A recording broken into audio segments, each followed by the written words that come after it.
नमस्कार मित्रांनो, ठरलं तर मग या मालिकेच्या आजच्या भागामध्ये मी तुम्हा सर्वांचे अगदी मनपूर्वक स्वागत करते। आजच्या भागामध्ये आपल्याला पाहायला मिळतं कल्पनाताई आणि विमलताई दोघेही घरी येतात।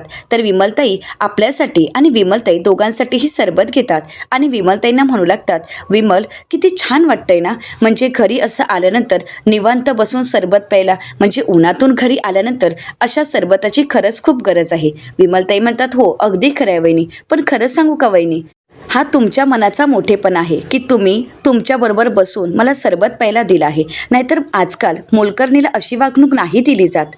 तर आता कल्पनाताई म्हणतात, विमल काय बोलतेस तू, हे तू या घरचीच आहेस ग, त्यामुळे तू असं मनाला अजिबात वाटून घेऊ नकोस, पी पी सरबत पी, असं म्हणत दोघेही सरबत पित असतात। त्याचवेळी त्या ठिकाणी सायली येते। तर सायली येताच कल्पनाताई सायलीचं कौतुक करत म्हणतात, सायली सरबत छान झालंय बरं का, बरं सायली बाळ झोपलंय का गं? तर सायली म्हणते, हो आई बाळ झोपलंय, मी आत्ताच अस्मिताताईंना सुद्धा सरबत देऊन आली आहे। कल्पनाताई म्हणतात, बरं ठीक आहे। बरं सायली, अगं तुला सांगायचंच राहून गेलं, आता मी बाहेर गेलो होतो ना, मी आणि विमल, तिथे आम्हाला खूप छान कैऱ्या मिळाल्यात, मग काय आम्ही घेऊन आलोत। आपण एक काम करूया, त्या सगळ्या कैऱ्यांचं लोणचं घालूया आणि थोडं लोणचं प्रतिमाला सुद्धा पाठवून देऊयात। सायली म्हणते, बरं ठीक आहे, मी कामाला लागते। तर त्याचवेळी कल्पनाताई सायलीला म्हणतात, बरं सायली, अगं आमच्या धाकट्या सुनबाई कुठे आहेत, सकाळपासून कुठे दिसल्याच नाही आहेत, म्हणूनच तर कधी नव्हे ते आज घराला कुलूप घालून जावं लागलं। तर सायलीला आठवतं प्रियाचं फोनवरचं बोलणं, प्रियाला तिच्या मैत्रिणीचा फोन आलेला असतो आणि त्यावेळी प्रिया तिच्या मैत्रिणीला म्हणालेली असते की हो बरेच दिवस झाले की आपण भेटलो नाही आहोत, आपण एक काम करूया, आपण जेवायलाच बाहेर जाऊयात ना, असं म्हणत प्रिया फोनवर बोलतच घराबाहेर पडलेली असते। आता हे सायलीला आठवताच सायली कल्पनाताईंना म्हणते, आई मला एक कल्पना सुचली आहे। कल्पनाताई म्हणतात, कसली? तर दुसरीकडे पाहायला मिळतं आता सचिन साक्षीला भेटण्यासाठी आलेला असतो। साक्षी, अगं तू अशी का वागतेस, अगं मला भेटण्यासाठी तू आमच्या घरापर्यंत आलीस, साक्षी अगं तू काय करतेस, तुला तरी कळतंय का, आणि पुन्हा जर तू अशी चूक केलीस तू कायमची जेलमध्ये जाशील साक्षी, तुला कळतंय का साक्षी? परंतु साक्षी मात्र सचिनवर खूप चिडलेली असते। साक्षी सचिनला म्हणते, मी आता कुठल्याच गोष्टीला घाबरत नाही आणि तुझ्यापासून जास्त दिवस दूरही राहू शकत नाही। सचिन म्हणतो, साक्षी अगं तुला कळतंय का, अगं तू जर कायमची जेलमध्ये गेलीस तर आपण कसे भेटणार आहोत, तू कुठल्याच गोष्टीचा विचार का करत नाहीयेस? तर साक्षी सचिनला म्हणते, सचिन मी सगळ्या गोष्टींचा विचार करतेय सचिन, या सगळ्यात मी फक्त तुझा विचार करतेय, कारण सचिन तुझ्यापासून आता मी लांब नाही राहू शकत, तू जर मला भेटला नाहीस ना तर मला चैन नाही पडत आहे सचिन।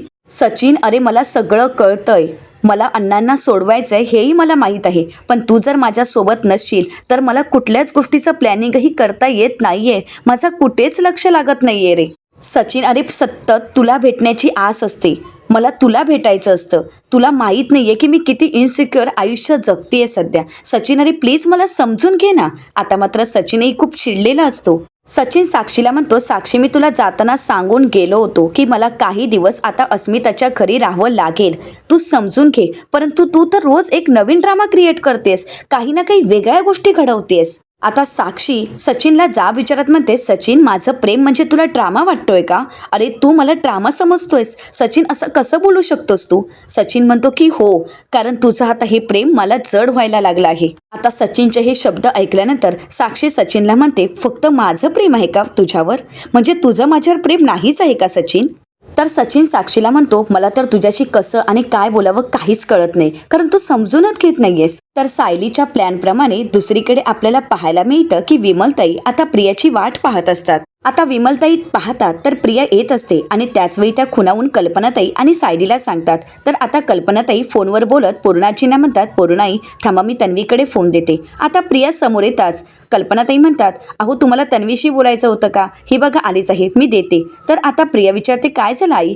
तर कल्पनाताई म्हणतात, अगं पूर्णाईंचा फोन आहे, त्यांना तुझ्याशी बोलायचं आहे। प्रिया आता नाटक करत म्हणते, हो का, मला सुद्धा तिची आठवण येतच होती, दे बरं, असं म्हणत आता कल्पनाताईंकडून फोन घेते आणि प्रिया आता पूर्णाजीशी बोलत असते।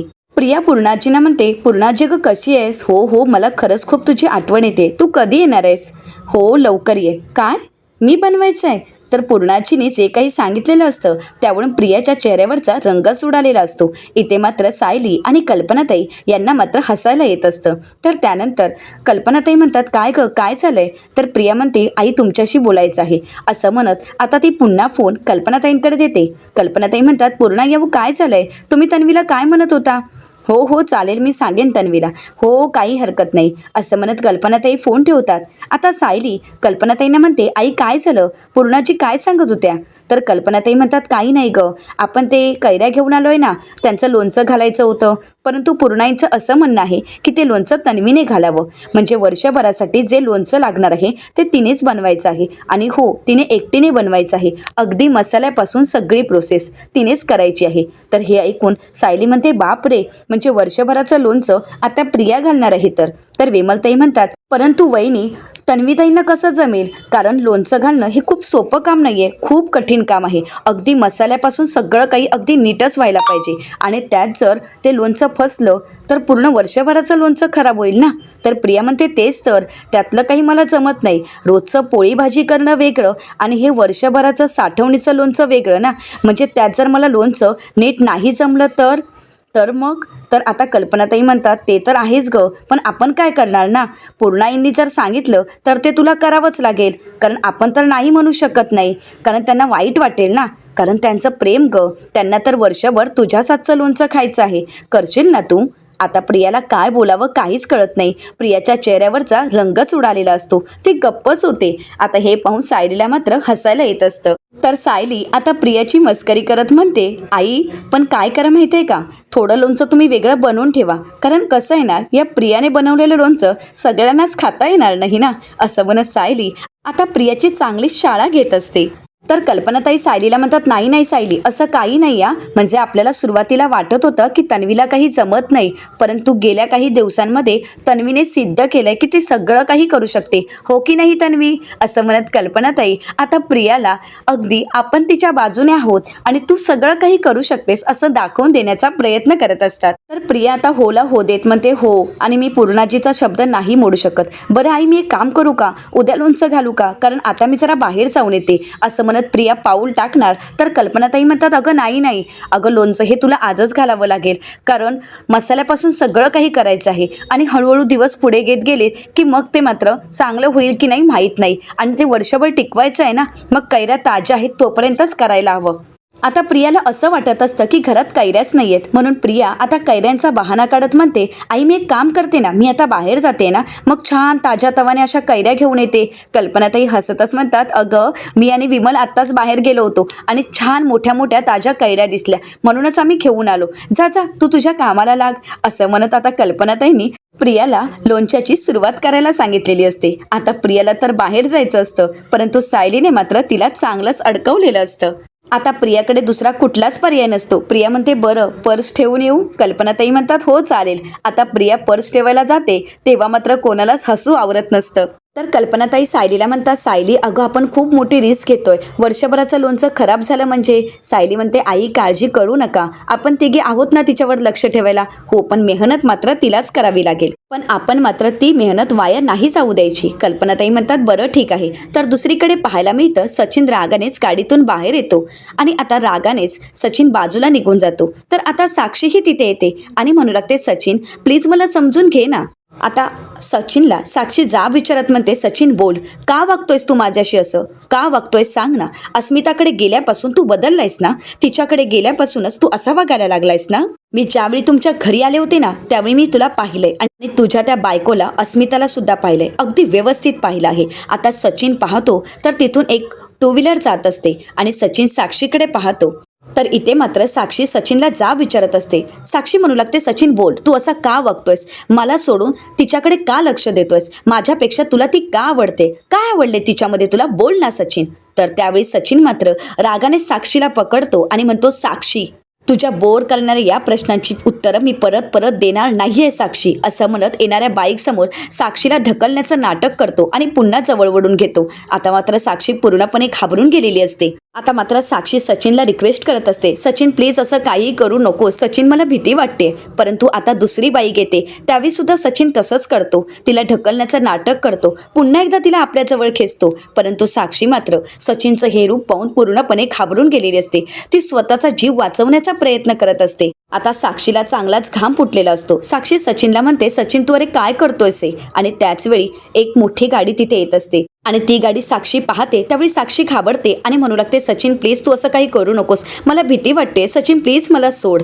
तर सचिन त्या गाडीकडे पाहतो आणि साक्षीला म्हणतो, मी प्रत्येक वेळी तुला सांगण्याचा प्रयत्न करतोय पण प्रत्येक वेळी तू तुझंच हवं, तुझ्या मनाला वाटेल तसं वागतेस. मी प्रत्येक वेळी तुला सांगतोय की आपण थोडे दिवस तरी का होईना परंतु लांब राहूया, मला काही दिवस अस्मितासोबत राहावं लागेल, परंतु नाही, तुला तर ऐकूनच घ्यायचं नाही आहे ना, मग आता तुझ्यासोबत मला असंच वागावं लागेल. आता गाडी ज्यावेळी हळूहळू पुढे येते त्यावेळी सचिन साक्षीचा एक हात सोडून देतो आणि तिला त्या गाडीच्या दिशेने ढकलून देतो. परंतु एक हात मात्र सचिनने घट्ट पकडलेला असतो. साक्षी स्वतःला वाचवण्याचा प्रयत्न करत असते. गाडी मात्र साक्षीच्या जवळ आलेली असते आणि त्या क्षणी सचिन आता साक्षीला आपल्याकडे ओढून घेतो. साक्षी मात्र पूर्णपणे घाबरलेली असते. ती सचिन समोर हात जोडते आणि म्हणू लागते, सचिन प्लीज असं काहीही करू नकोस. आता सचिन साक्षीला म्हणतो, साक्षी माझं तुझ्यावर प्रेम आहे, या गोष्टीचा गैरफायदा घेऊ नकोस, कारण मी एका विचित्र परिस्थितीमध्ये अडकलेला माणूस आहे. आणि एक गोष्ट कायम लक्षात ठेव साक्षी, अशा कात्रीत पकडलेल्या माणसाकडून कधी काय घडू शकतं याचा भरवसा नसतो, तो कधी काहीही करू शकतो. त्यामुळे साक्षी, जर मी तुला तुझ्या आयुष्यात हवं असेल ना तर माझ्या अटी तुला मान्य कराव्याच लागतील. आता मात्र सचिन साक्षीवर खूप चिडलेला असतो आणि आता मात्र साक्षीकडे दुसरा कुठलाच पर्याय नसतो. तर दुसरीकडे जेलमध्ये आपल्याला पाहायला मिळतं, महिपत शिकरे जेवायला बसलेले असतात. आता नागराज त्यांच्या बाजूला येऊन जेवायला बसतो आणि म्हणू लागतो, काय विचार केलायस महिपत, सांग ना, आता तू माझी साथ देणार आहेस की नाही, आपली एक टीम होणार आहे की नाही, की आपण असेच एकमेकांचे लचके तोडत इथेच राहणार आहोत, बोल ना महिपत. परंतु महिपत शिकरे काहीच बोलत नसतात. नागराज स्वतःच्या फायद्यासाठी महिपत शिकरेंना आपल्या बाजूने ओढून घेण्याचा, त्यांना मनवण्याचा प्रयत्न करत असतो. परंतु महिपत शिकरे काहीच बोलत नसतात. आता नागराज त्यांच्या उत्तराची वाट पाहत असतो आणि त्याच वेळी तिथे एक कैदी येतो आणि नागराजला म्हणू लागतो, नाग्या, अरे तुला 2 चपात्या कशाला हव्यात रे. तर आता नागराज त्याला म्हणतो, अरे गप शांतपणे जेवू तरी दे ना. तर तो कैदी नागराजला म्हणतो, जेवणार, पण आता तू नाही तर मी जेवणार, असं म्हणत तो नागराजच्या ताटातील चपाती घेत असतो. त्यावेळी महिपत शिकरे त्याचा हात पकडतात, त्याला आडवं पाडतात आणि म्हणतात, काय रे, तू जेवणार आणि आम्ही उपाशी राहणार, आमची भांडणं पाहायला तुला मजा येते ना. अरे आमच्या नादाला लागलास ना तर तुझे इथे कसे हाल करेन ना हे तुझं तुलाही कळणार नाही. आणि एक गोष्ट लक्षात ठेवायची, आम्हाला जो नडला त्याला आम्ही मोडला, हे कायम लक्षात ठेवायचं, तरच तुझा हा हात ना खांद्यात राहील, असं म्हणत महिपत शिकरेंनी आता त्याला चांगलाच धडा शिकवलेला असतो. तर नागराज महिपत शिकरेंना म्हणतो, मग महिपत, आता तुला माझं म्हणणं पटतंय ना. तर महिपत शिकरे आता नागराजकडे पाहतात आणि म्हणू लागतात, पटवून घ्यावंच लागणार ना नागराज शेठ, अजून किती दिवस एकमेकांचे असे कोत्रे बाहेर काढत राहणार आहोत आपण इथे. आपण जर असेच भांडलो तर आपण इथेच अडकणार, पण जर आपण एकमेकांची साथ दिली तर 113% आपण इथून बाहेर पडणार. नाग्या, अरे माझं लेकरू एकटं बाहेर आहे, मग मला सुद्धा इथून बाहेर पडावंच लागणार ना. आता नागराज महिपत समोर हात पुढे करतो, परंतु महिपत शिकरे हात मिळवणी करत नाही, म्हणून नागराज आपला हात मागे घेतो. त्यावेळी आता महिपत शिकरे त्या माणसाला म्हणतात, तुझं नशीब चांगलं आहे, कारण मी आता नाग्याशी हात मिळवणी करतोय, म्हणून मला तुझा हात सोडावा लागतोय, असं म्हणत त्या कैद्याला कसंबसं सोडतात. तो मात्र पूर्णपणे घाबरून गेलेला असतो. आता महिपत शिकरे नागराजशी हात मिळवणी करतात. इथे मात्र तो कैदी चांगलाच कळवळत असतो. तर महिपत शिकरे त्याला म्हणतात, नाहीतर ना तुझे धुण्याचे सुद्धा वांदे केले असते, निघ इथून, उठ इथून, निघून जा, असं म्हणत ते तिथून त्याला जायला सांगतात. तर दुसरीकडे सुभेदारांच्या घरी आपल्याला पाहायला मिळतं, आता इथे अर्जुन गार्डनमध्ये आपलं ऑफिसचं काम करत असतो. त्यावेळेस डॉक्टर विचारे यांचा अर्जुनला फोन आलेला असतो. तर अर्जुन त्यांना म्हणतो, बोला ना डॉक्टर विचारे. तर ते म्हणू लागतात, सॉरी सर, एक गोष्ट तुम्हाला सांगायची राहूनच गेली. तुम्ही मगाशीच मला म्हटलं होतं ना की त्या मॅडम आल्या होत्या, ती मुलगी आली होती, तिने एक वेगळं सॅम्पल आणलं होतं का. तर हो, नवादे यांच्याकडून सांगायचं राहून गेलं होतं. जी मुलगी इथे नवादे यांना भेटायला आली होती ती येताना एक सॅम्पल घेऊन आली होती, एक केस घेऊन आली होती आणि ती त्या नवादेंना म्हणाली की हा केस प्रतिमा किल्लेदार यांच्या DNA सोबत म्हणजे त्या सॅम्पलला मॅच करायचं आहे. तर आता अर्जुन त्यांना म्हणतो, काय म्हणजे ती सॅम्पल घेऊन आली होती. तर डॉक्टर म्हणतात की हो, ही गोष्ट सांगायची नवादेंकडून राहून गेली होती, परंतु नवादे मला आत्ताच बोलले आणि मी तुम्हाला लगेच फोन केला. अर्जुन म्हणतो, मग ते सॅम्पल आता कुठे आहे, तुमच्याचकडे आहे ना. तर डॉक्टर म्हणतात की हो, लॅबमध्येच आहे. अर्जुन म्हणतो हो मी येतच आहे असं म्हणत अर्जुन फोन ठेवतो आणि म्हणू लागतो याचा अर्थ प्रिया लॅबमध्ये जाताना एक सॅम्पल घेऊन गेली. ज्या अर्थी ती सॅम्पल घेऊन गेली त्या अर्थी खरी तन्वी कोण आहे हे तिला माहीत आहे, कारण तिने ते सॅम्पल प्रतिमा आत्याशी म्हणजे प्रतिमा आत्याच्या सॅम्पलशी मॅच करायला सांगितलं. याचा अर्थ खरी तन्वी तिला माहीत आहे. आता ही बातमी मला बायकोला सांगावी लागेल असं म्हणत अर्जुन आता ते सांगण्यासाठी अर्जुन घराच्या दिशेने येत असतो. तर दुसरीकडे कल्पनाताई प्रियाला म्हणतात तन्वी अगं पटापट हात चालव ना, किती वेळ झाला. अगं असा जर हळूहळू हात चालवत राहिलीस तर तुझं लोणचं बनवून होणार कधी सांग ना. असं हळूहळू काम केलं ना तर संध्याकाळपर्यंत तुझ्या कैऱ्यासुद्धा कापून होणार नाहीत. तर प्रिया होला हो देत म्हणते हो करते ना मी. आता प्रिया मनाशीच म्हणते चांगलं वागायला लागल्यापासून ही कल्पी आणि ती म्हातारी अगदी मी सक्त मजुरीची कैदी असल्यासारखं माझ्याकडून कामं करून घेत आहेत, मला राबवून घेत आहेत. पण आता माझे हात दगडाखाली आहेत म्हणून, नाहीतर या दोघींना ना चांगलंच तेलाच्या घाण्याला जुंपलं असतं मी. आता प्रियाचे हात चांगलेच दुखत असतात. तर विमल म्हणू लागते तन्वीताई तुमचे हात जास्त दुखतायत ना, मग मी तुम्हाला गरम पाण्याची पिशवी देईन पण नंतर पण आता हात भराभर चालवाल का. आता मात्र प्रिया रागानेच विमलकडे पाहते. तर विमल म्हणते नाही म्हणजे खूप कामं बाकी आहेत ना म्हणून. तर आता सायली आणि कल्पनाताई या दोघींनाही हसायला येत असतं. तर त्याचवेळी त्या ठिकाणी अर्जुन येतो. अर्जुन सायलीला म्हणतो बायको जरा ये ना. तर सायली कल्पनाताईंना म्हणते आलेच असं म्हणत सायली घराबाहेर पडते. तर दुसरीकडे प्रिया त्यांच्यावर लक्ष ठेवून असते. तर त्याचवेळी कल्पनाताई प्रियाला म्हणतात तन्वी अगं लक्ष कुठे आहे तुझं, बराबर हात चालव ना असं म्हणत ते प्रियाला काम करायला सांगतात. तर दुसरीकडे सायली आणि अर्जुन प्रियाला काही ऐकू येऊ नये, तिला काही कळू नये यासाठी घराबाहेर येतात. आता सायली अर्जुनला विचारते काय झालंय, तुम्ही मला इतक्या घाईघाईने बाहेर का बोलवलंय. तर अर्जुन सायलीला म्हणतो तुझा अंदाज खरा ठरलाय, तुझा संशय खरा ठरला. सायली म्हणते म्हणजे. तर आता अर्जुन म्हणतो कारण प्रिया तिथे एक सॅम्पल घेऊन गेली होती. तर सायली म्हणते म्हणजे. तर अर्जुन म्हणतो डॉक्टर विचारे यांचा फोन आला होता, प्रियाने नवादे यांच्याकडे एक सॅम्पल दिलं आणि ते सॅम्पल प्रतिमा आत्यांच्या सॅम्पलसोबत मॅच करायला सांगितलं. आता हे ऐकल्यानंतर सायलीला धक्काच बसतो. तर दुसरीकडे सायली अर्जुन नक्की काय बोलत आहेत, त्यांच्यामध्ये काय चर्चा चालू आहे हे कळावं यासाठी प्रिया नाटक करत कल्पनाताईंना म्हणते आई 5 मिनिटाचा ब्रेक घेऊ का. नाही म्हणजे खूप हात दुखतोय. कल्पनाताई म्हणतात तन्वी अगं अगोदरच उशीर झालाय. नाही म्हणजे आता आपल्याला मसाला बनवायचा आहे, त्यानंतर हे लोणच्याची सगळी प्रोसेस, अगोदरच खूप उशीर झालाय ग बाळा. तन्वी अगं काम करशील का, तू जरा पटापट हात चालव म्हणजे तुझ्या लक्षातही येणार नाही की तुझा हात दुखतोय, चालेल ना असं म्हणत कल्पनाताई काही प्रियाला त्या स्वयंपाकघराच्या बाहेर पाऊल टाकू देत नसतात. आणि त्या भरीसभर म्हणजे विमलताई म्हणतात कैऱ्यासुद्धा खूप आहेत ना. तर प्रिया रागानेच विमलकडे पाहते. आता मात्र प्रियाचा सायलीला खूप राग आलेला असतो. सायली अर्जुनला म्हणू लागते प्रियाचे हे गुन्हे कुठल्या थराला जाणार आहेत ना मला काहीच कळत नाही. नाही म्हणजे अगोदरच घरच्यांना तिने फसवलंय की आपण खरी तन्वी आहोत असं सांगून, आणि आता तर तिने खऱ्या तन्वीलाही लपवून ठेवलंय. म्हणजे खरी तन्वी कोण आहे हे तिला माहीत आहे आणि तरीसुद्धा हे सत्य तिने लपवून ठेवण्याचा प्रयत्न केला आहे. तर सायली अर्जुनला म्हणते पण ही मुलगी ही सगळी पापं कुठे फेडणार आहे. तर अर्जुन म्हणतो त्या प्रियाला तिच्या सगळ्या पापांची शिक्षा मिळणारच आहे. पण मी आता जातो आणि लवकरात लवकर ते सॅम्पल घेऊन येतो, कारण आता आपल्याला शोधायचं आहे की ते सॅम्पल नक्की कोणाचं आहे. अर्जुन म्हणतो 1 मिनिट, मला अजून एक गोष्ट लक्षात येते. प्रियाने तिचं गाठोडं तुझ्याकडे दिलं जे तुझं आहे म्हणून सांगितलं गेलं, आणि एक गाठोडं तिच्याकडे आहे म्हणजे ते मिळालंच नाही की जे तन्वीचं आहे म्हणून सांगितलं जातंय. जर गाठोड्यांची अदलाबदल केली गेली तर याचा अर्थ प्रियाकडे जे गाठोडं आहे ते तुझं असू शकतं. तर सायली म्हणते असं आपण ठामपणे नाही सांगू शकत, कारण माझ्यासोबत आश्रमात अजून 2-3 मुली होत्या आणि तसंही माझंच नाही तर इतर अजून 2-3 मुलींचं गाठोडं मिळतच नाही आहे, त्यामुळे नक्की आपण ठामपणे काहीच सांगू शकत नाही. तर अर्जुन म्हणतो म्हणजेच या तिघींपैकी नक्कीच कोणीतरी तन्वी असू शकते. तर अर्जुनला सायली म्हणते याचा अर्थ आपण लवकरच खऱ्या तन्वीपर्यंत पोहोचणार आहोत का. तर अर्जुन म्हणतो हो.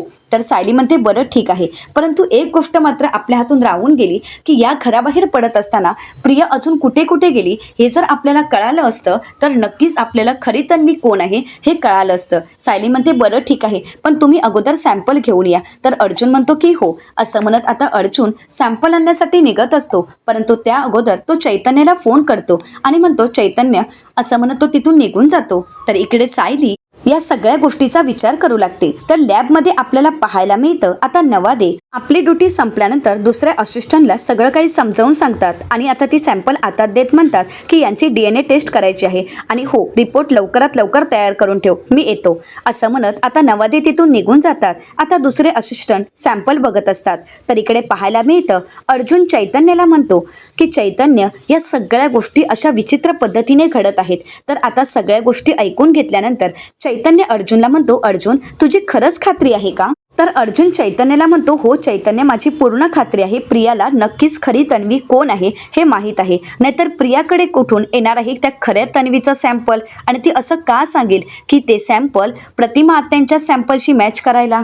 तर अर्जुन या सगळ्या गोष्टींचा विचार करतो आणि चैतन्यला म्हणतो पण आता आपल्याला काहीच सांगता येणार नाही, परंतु आपल्याला आत्ता जाऊन ते सॅम्पल आपल्याकडे घ्यावं लागेल, ते रिपोर्ट येईपर्यंत आपल्याला वाट बघावी लागेल असं म्हणत अर्जुन आणि चैतन्य आता सॅम्पल घ्यायचं ठरवतात आणि ते सॅम्पल घेण्यासाठी लॅबच्या दिशेने निघालेले असतात. तर दुसरीकडे लॅबमध्ये दुसरे असिस्टंट आता ती सगळी सॅम्पल पाहत असतात आणि आता DNA टेस्ट करण्यासाठी घेत असतात. परंतु त्याचवेळी त्यांच्यासमोर अजून एक सॅम्पल असतं.